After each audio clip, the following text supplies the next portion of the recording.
என்னடா யோசிக்கிற? அவங்கள மாதிரியான சர்வீஸ் அண்ட் அப்ரோச்சை நீ பார்த்துருக்கவே முடியாது. 3 வருஷத்துக்கு முன்னாடி நான் பார்த்துருக்கல, இப்போ நான் பார்க்குறேன்ல. How confident I am because I have taken a right decision. எக்கனாமிக்கல்டா, இன்சூரன்ஸ் கூட கிளைம் பண்ணிக்கலாம். ப்ரீமெச்சூர் பேபிஸ்லேருந்து ஓல்ட் ஏஜ் பீப்புள் வரைக்கும் விசிட் பண்ணுற ஒரு இடம். அந்த அங்கிள் நம்பரை வாங்கி தரேன். அந்த அங்கிள் தான் எனக்கும் ஹெல்ப் பண்ணாரு. அழாத. எல்லா பேஷண்ட்ஸுக்கும் பர்சனல் கேர் தராங்க. 30 years of proven medical records. All eye care treatment under one roof. அதான் ஆர்கே ஐ சென்டரோட ஸ்பெஷாலிட்டி. கர்த்தருக்குள் பிரியமானவர்களே, அர்த்தமுள்ள வாழ்வு என்ற நிகழ்ச்சியின் மூலமாக உங்களை மறுபடியும் சந்திப்பதில் நான் பெருமகிழ்ச்சி அடைகிறேன். கடந்த சில வாரங்களாக ஆண்டவரின் எதிர்பார்ப்பு மனித குலத்தினிடத்தில் என்ன என்பதை குறித்து தியானித்து வந்தோம். நம்மை அரசாளுவதற்காக அவர் இங்கு பயிற்சி வைக்கிறார், பயில வைக்கிறார், தன்னுடைய இரத்தத்தையே சிந்தி நமக்காக ஒரு ஃபீஸை கட்டுகிறார். அப்படியெல்லாம் செய்யும்போது நாம் பயில கடமைப்பட்டவர்களாக இருக்கிறோம். அவரைப் போலவே மாற முயற்சிக்க வேண்டும். இப்படி செய்யும்போது பல தருணங்களிலே நமக்கு இந்த முன்குறித்தல், முன் அறிதல் குறித்து நமக்கு சில குழப்பங்கள் வரக்கூடும். யாரும் திட்டவட்டமாக இதுதான் என்று சொல்ல முடியாது. ஆனாலும் எனக்கு தெரிந்த, எனக்கு அவர் புரிய வைத்ததை உம்மிடத்தில் பகிர்ந்து கொள்ள விரும்புகிறேன். தியானியுங்கள்.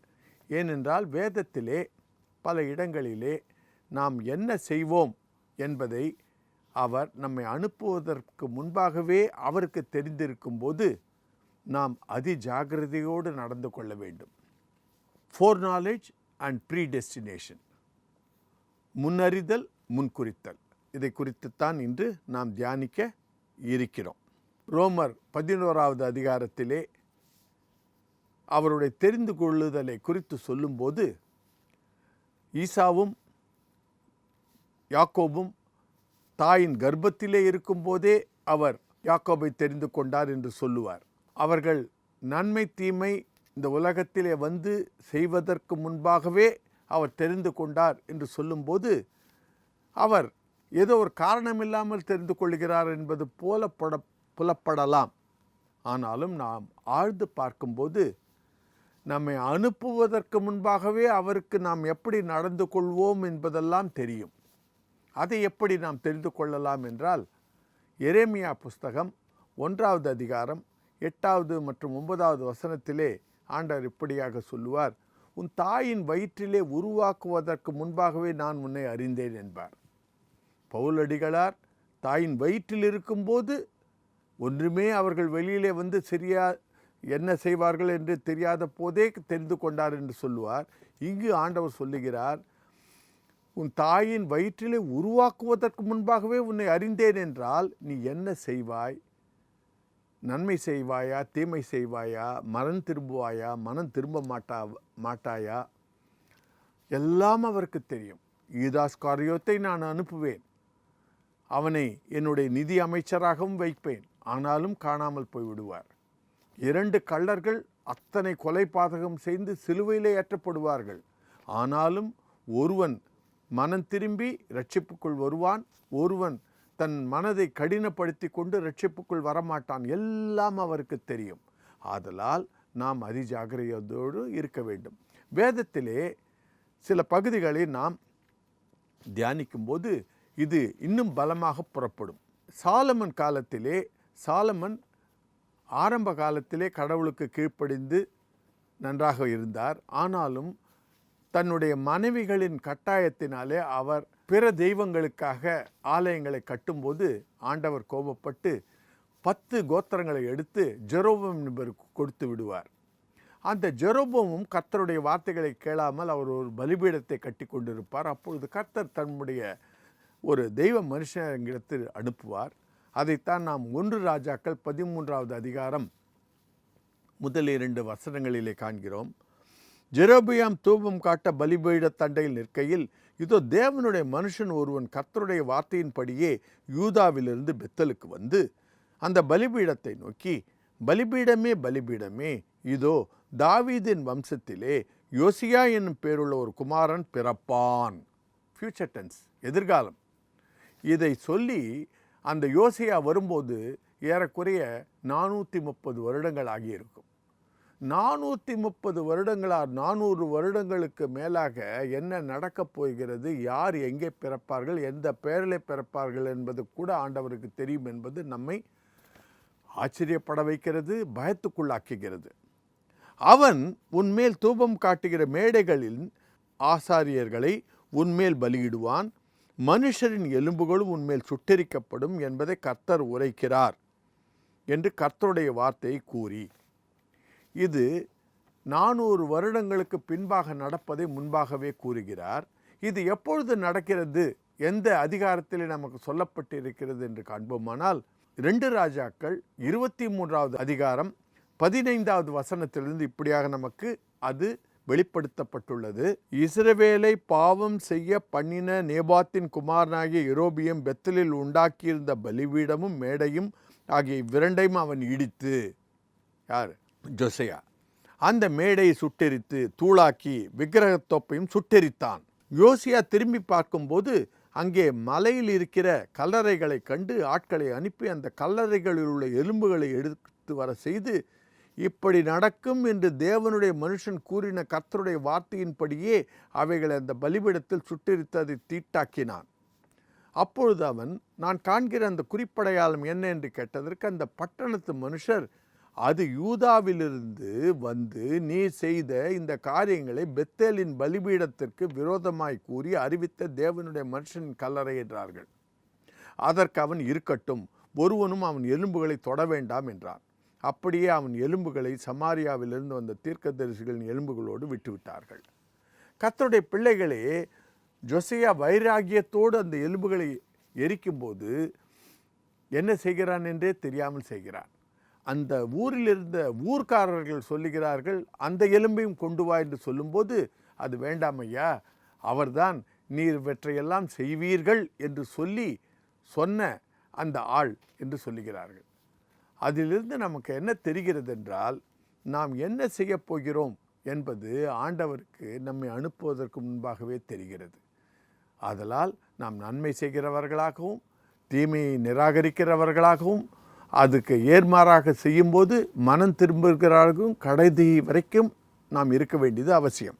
ரோமர் 29 வசனத்தில் இப்படியாக ஆண்டவர் பவுலடிகளார் மூலமாக நமக்கு சொல்லுகிறார், தம்முடைய குமாரன் அநேக சகோதரருக்குள்ளே முதல் பேரானவனாய் இருக்கும் பொருட்டு தேவன் எவர்களை முன் அறிந்தாரோ, வார்த்தையை நன்றாக கவனியுங்கள், முன் அறிந்தாரோ அவர்களை தம்முடைய குமாரனுடைய சாயலுக்கு ஒப்பாவதற்கு முன்குறிக்கிறார். நான் எத்தனையோ பாஸ்டர்கள் மத்தியிலே செய்திகளை பகிர்ந்து கொள்வேன். இந்த பகுதியை படிக்க சொன்னால் ஏறக்குறைய 90% எப்படி படிப்பார்கள் என்றால், தேவன் எவர்களை முன்குறித்தாரோ அவர்களை தம்முடைய குமாரனுடைய சாயலுக்கு ஒப்பாவதற்கு முன்குறிக்கிறார் என்று 2 இடத்திலேயுமே குறித்து விடுவார்கள். நான் அமைதலாக நன்றாக படியுங்கள். முதலாவது எழுதியிருப்பது முன் அறிதல், பின்னாடு வருவதுதான் முன் குறித்தல். அறிந்தவர்களை குறிப்பார். எதற்காக குறிக்கிறார்? தம்முடைய குமாரனுடைய சாயலுக்கு ஒப்பாவதற்கு. அப்பொழுது நாம் என்ன தெரிந்து கொள்ள வேண்டும் என்றால், நாம் எல்லோருமே அவருடைய சாயலுக்கு போக வேண்டும். அப்படி யார் போவார்கள், யார் போக மாட்டார்கள் என்பதை ஆண்டவர் அனுப்புவதற்கு முன்பாக தெரிந்திருக்கிறது. அப்படி அறிந்தவர்களை அவர் குறிப்பார். குறித்தவர்களை என்ன செய்வார்? எவர்களை குறித்தாரோ அவர்களை அழைத்தும் இருக்கிறார். எவர்களை அழைத்தாரோ அவர்களை நீதிமான்களாக்கி இருக்கிறார். எவர்களை நீதிமான்களாக்கினாரோ அவர்களை மகிமைப்படுத்தி இருக்கிறார். கர்த்தருடைய பிள்ளைகளே, அவருக்கு யார் எப்படி நடந்து கொள்வார்கள் என்பது தெரியும். ஜோசியாவின் பகுதியிலே நாம் கண்டோம். 2 ராஜாக்கள் 23வது அதிகாரம் 15 மற்றும் 16வது வசனத்திலே பார்த்தோம். அதே போல யூதாஸ்காரியோத்தை அனுப்புவதற்கு முன்பாகவே அவன் காட்டி கொடுப்பான் என்பது அவருக்கு தெரியும். 2 கள்ளர்கள் கொலைபாதகம் செய்துவிட்டு சிலுவையிலே தண்டிக்கப்பட்டாலும் ஒரு கள்ளன் மனம் திரும்பி வருவான் என்பதும் அவருக்கு தெரியும்.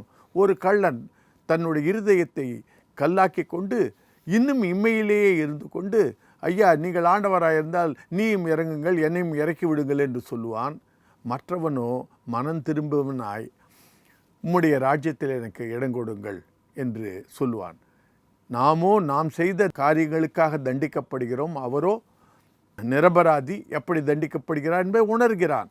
யார் உணர்வார்கள், யார் உணரமாட்டார்கள் என்பதை ஆண்டவர் அறிந்திருக்கிறார். நாம் கடைசி வரைக்கும் எப்படி ஒரு பசுவின் தோலிலோ அல்லது கண்ணுக்குட்டியின் தோலிலோ தண்ணியை சிதறும்போது அந்த தோல் எப்படி சிலிர்க்கிறதோ அதுபோல் நாம் பாவத்திற்கு சிலிர்த்து கொண்டே இருந்தோமானால் முடிவு பரியந்தம் நிலைத்திருப்பவனே நிலைத்திருப்பான். பாவத்துக்கு பயந்திருந்தோமானால் சொர்க்கத்திலே நமக்கு பொறுப்புகள் கொடுக்கப்படும். ஆதலால் கர்த்தருடைய பிள்ளைகளே, நமக்கு அவர் நன்மை தீமை அறிகிற அறிவையும் கொடுத்து தெரிந்து கொள்ளும் ஒரு தன்மையும் கொடுத்த பிறகு அதற்கு கட்டாயமாக அவர் கணக்கு கேட்பார். எங்கெல்லாம் சொல்லப்பட்டிருக்கிறது என்று பார்த்தால், பிரசங்கி 12வது அதிகாரம் 13 மற்றும் 14வது வசனங்களில் இப்படியாக எழுதப்பட்டிருக்கிறது.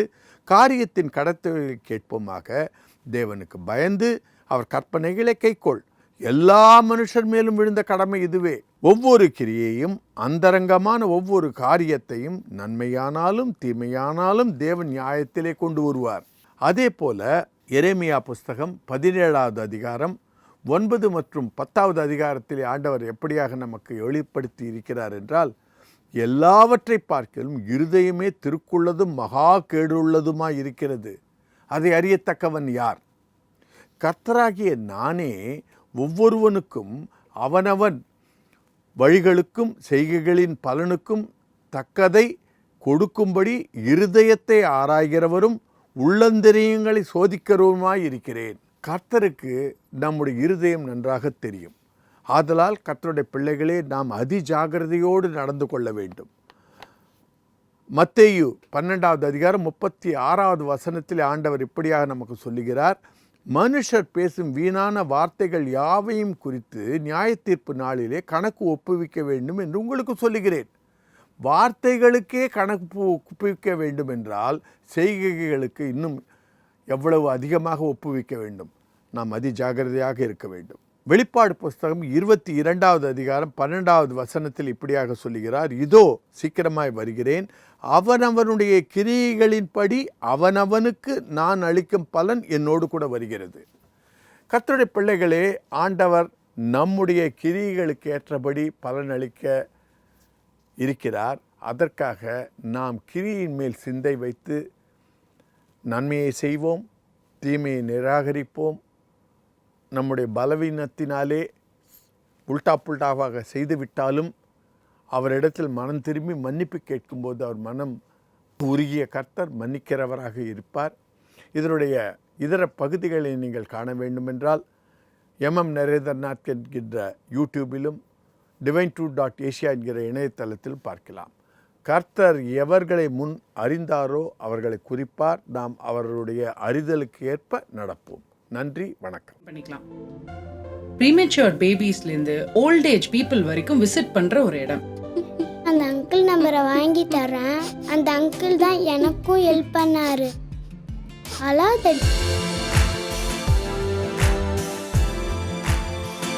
எல்லா பேஷண்ட்ஸுக்கும் பர்சனல் கேர் தராங்க. 30 years of proven medical records. All eye care treatment under one roof. அதான் ஆர்கே ஐ சென்டரோட ஸ்பெஷாலிட்டி.